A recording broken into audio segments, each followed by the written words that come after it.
Well, welcome to our 2022 Wildwood 169 RSK.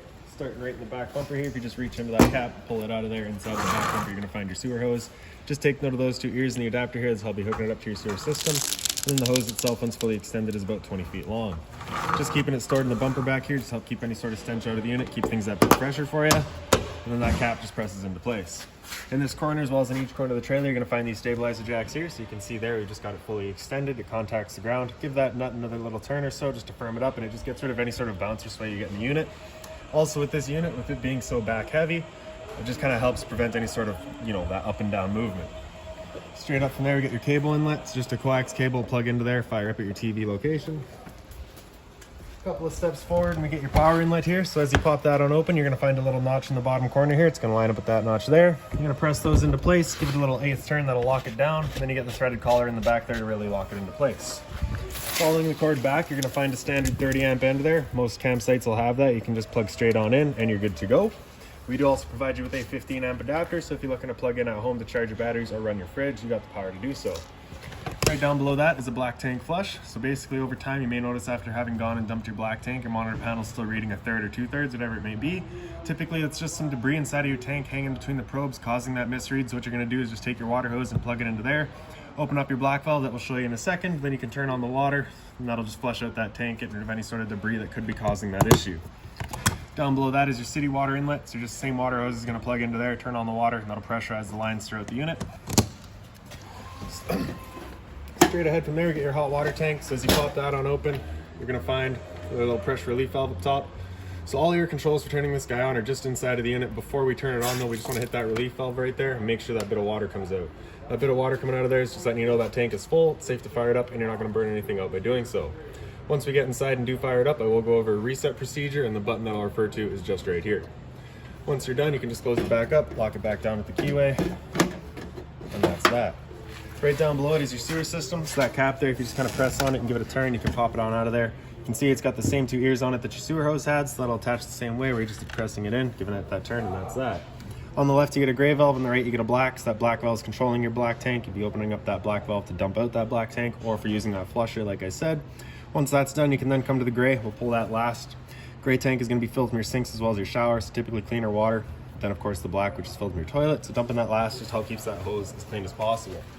Low point drains beside it, so just the little white caps there will unscrew. It opens up the water system and allows it to drain itself out. Purpose of that would be if you're leaving the unit for a while and you don't want your water going stale or stagnant, or if you're going to be winterizing the unit, you can just drain all that water out before leaving. Your freshwater tank fill is just that cap there, so as you pull that out of there, your water hose will stick into there, turn on your water, and that'll fill up the freshwater tank. Right down below that is your exterior shower, so you'll get a little key just like this guy here. You can stick it on into there and open her up. You get the standard 3-foot hose with the standard head, hot and cold water. So if the dog's out getting muddy, you can spray him off where he gets inside. Once you're done, you're just going to wrap the hose around the handles, tuck that handle in underneath it as well, and then just lock it back down. Your freshwater tank drain is right underneath, so just that little white cap back there, you unscrew that, and allows the water tank to drain itself out. Another step forward, we get your storage compartment here. So inside of here, you're going to find a water hose. Inside of that water hose, you'll find your park adapter. So your 30 amp cord into there, 15 amp to a standard outlet. In here, you also get your little jack there for running all of your stabilizers. Right, so down and then up. So you can up front here, you see that you have them up all the way, and then in the back, we have them down.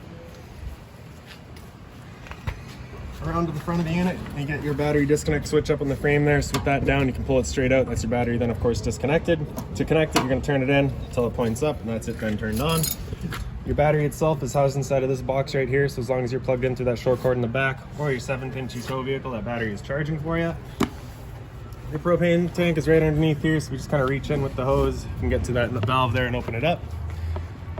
If you're looking to pull it right off completely, you just get 4 snaps in the back there, you undo all those and it'll just slide right up. Solar panel plug-in right there, so just a 2-prong plug into there, charges your batteries. Then you get the outside griddle here, so as you open that up, it just slides on out, and then you get that red tab on the side there. Just gonna pop that down, just kind of prevents it from kicking back in. Then your propane hose, so you get your quick connector right there. You're just gonna pull that collar back, and then you can disconnect it. And then in the back of the griddle here, we have your inlet. So again, just collar back, press it into place.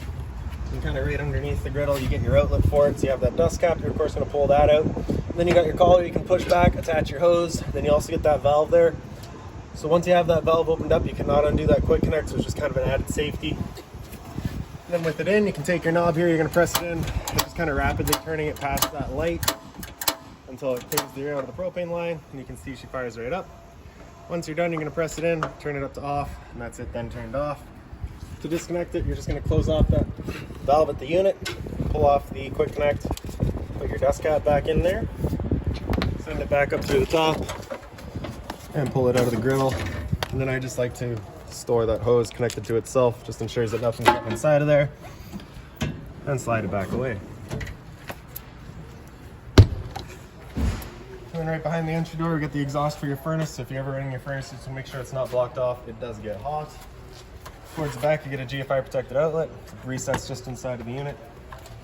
And then right to the very back of the unit, you get your spare tire, of course. And then straight up from there, you'll see your pre-wired port and observation or rear view camera. And then we'll make our way inside of the unit. So you get your assist handle here, just up 90 degrees, and it falls into place, and you can open up the door. The door is on a friction hinge, so it just kind of sits wherever you leave it. And I'll just show you real quick that if you've got it wide open, it does contact that awning arm. So if you're going to be running your awning, you want your door at 90 degrees, no more.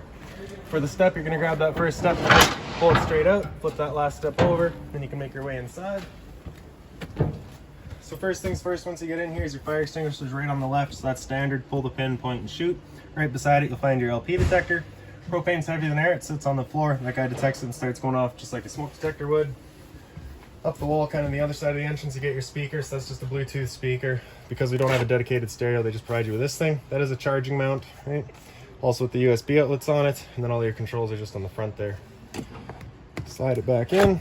There you have it. Right beside there, you can see you are pre-wired for solar. So if you choose to go that route and get a charge controller, it'll be installed right there. The lights throughout the unit are just on their own center push buttons there. The exception being the one above the kitchen. That is actually on the light switches right back here. So your switch on the right there will do that one dinette light there, or sorry, the kitchen light. Okay, the one beside it does your awning light outside. We'll show you that in a second here. This switch right here is going to be for that rear slide out room. So if you press and hold the bottom of that switch, the top of that switch. Yes, the top of the switch, the awning makes its, or sorry, the slide makes its way out. You can kind of watch that slide if you just look through this window here. So you see just in the back corner there, making its way out.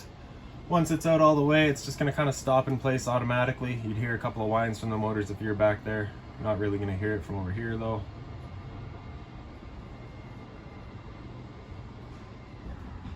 There we go. Okay. So the switch beside it there's for your awning. So press and hold the top of that, and that'll be your awning making its way out too. So once that awning's fully extended, you're going to see a little black flap come down as well as the black metal tube. Once you see that, you're going to want to stop. If you're to continue extending, it can actually wind itself up backwards, in which case your fabric will be underneath the tube, allowing it to then hold water, accelerating the growth of mold and mildew.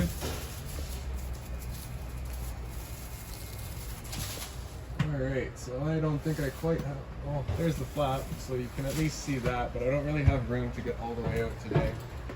But there's your flap, right? So if it were to start raining, it's of course going to hold some water anyway, so what you can do is grab either arm, front or rear, and you're just going to pull straight down on it, and then you can see that changes the pitch of the awning out of the head, allowing water to then run off. Now if you like that angle better, because it does give you more shade, you can do the same thing with the arm up the front. Before you bring it back in though, you just want to make sure these arms are back out straight and fully extended, just so we're not running the risk of bending them. Then we can come back inside, press and hold the track, which is just the bottom of that button there. The awning will make its way back in. Again, you're just watching to make sure that your fabric is over top of the tube, and that your door is not contacting that arm. And another thing to keep in mind with your awning is once you get up to about 15-20 kilometers an hour wind, it is catching all that wind, so you want to bring it back in. Again, just so you're not running the risk of bending the arms. And there you have it. So straight up from your awning switch, you get the switch on the right there is your water heater. So as you turn that on, you get that little light up there letting you know the ignition sequence will start. Once that sequence is started, that light will go out. It'll try that 3 times. If after the 3rd try it hasn't fired up, it's at that point you'll be going outside and using that reset button that we've shown you.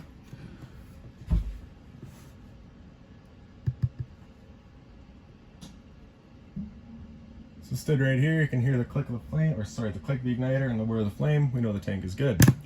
Beside that, you get your water pump switch. So as you turn that on, just turns on your water pump, drawing out of your fresh tank to pressurize your lines. Then up top, you get your monitor system. So batteries on the left there, so you can see you're currently C for charging. G would be good, F is fair, L is low. Your fresh tank, as you fill that up, you go to 1/3, 2/3 and full. Same idea for your black and your gray. Kind of right up on the ceiling from there, you get your smoke detector. Great. And then up front here, you've got your whole dinette set up, so you can see it's currently set up as your dinette. Your table is just kind of on that single mount there, so if you're looking to spin it around, you kind of can. Right? To remove it, you're basically just going to wiggle it up.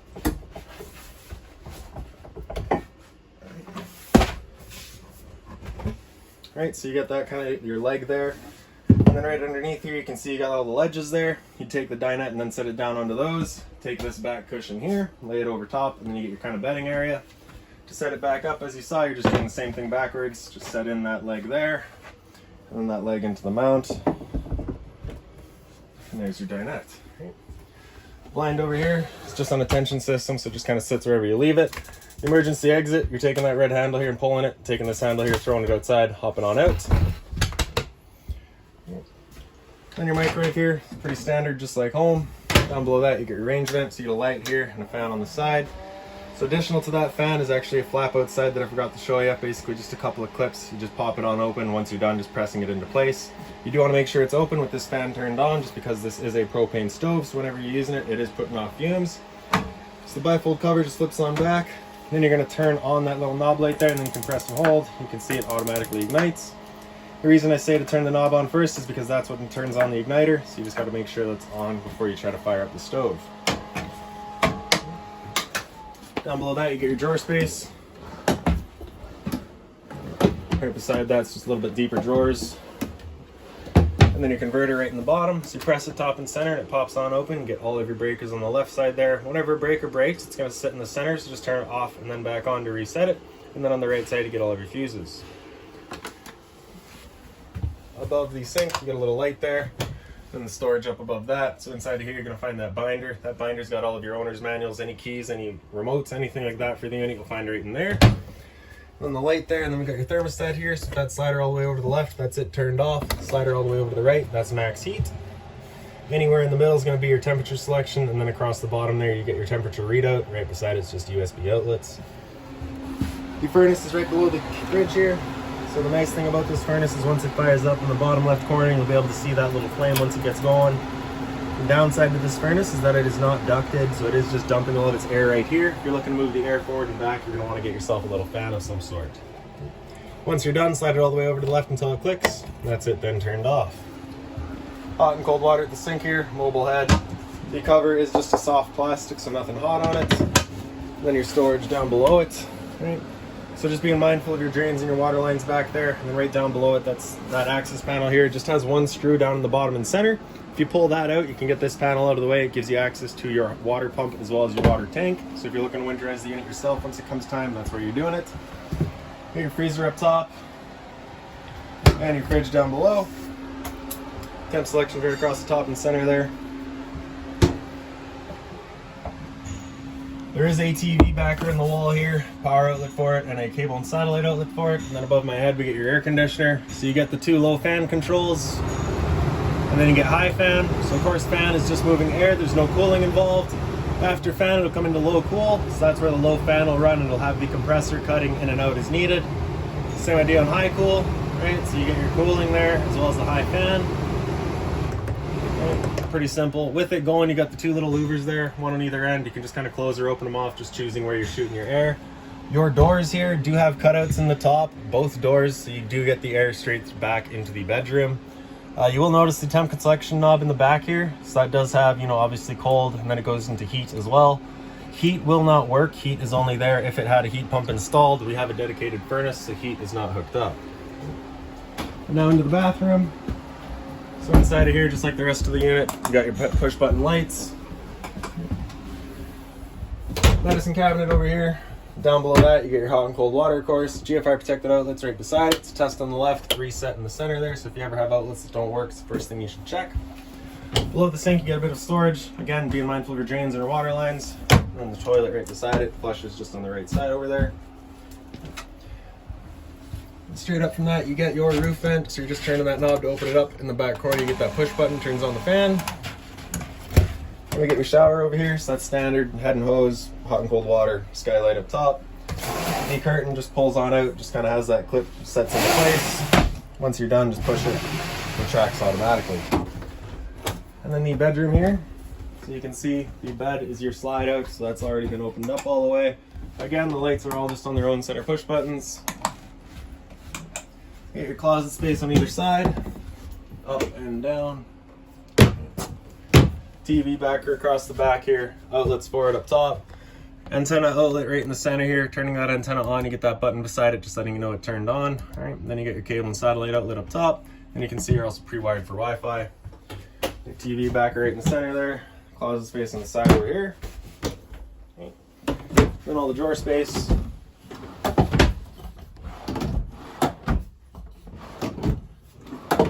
Emergency exit in the back. You're just pulling those two red tabs in towards you, swinging the window out. To open and close the window itself, you got that slider there. You're going to pull it back towards you, and then you just slide the window. When closing this window, not necessarily slamming it, but be firm with it. See it all too often where people only have it closed, that last centimeter is still open, and then you get all the water coming in and whatnot. Your bed here, there's no lights in it, but you do get the storage across the top. And if you pick up the foot of your bed, you do get access to a big storage compartment underneath there. Alright. USB outlet as well as a power outlet on either side, and then just kind of a blank roof vent here. Right. And that's about it. So if you've got any other questions on the unit, please feel free to give us a call, 204-237-7272.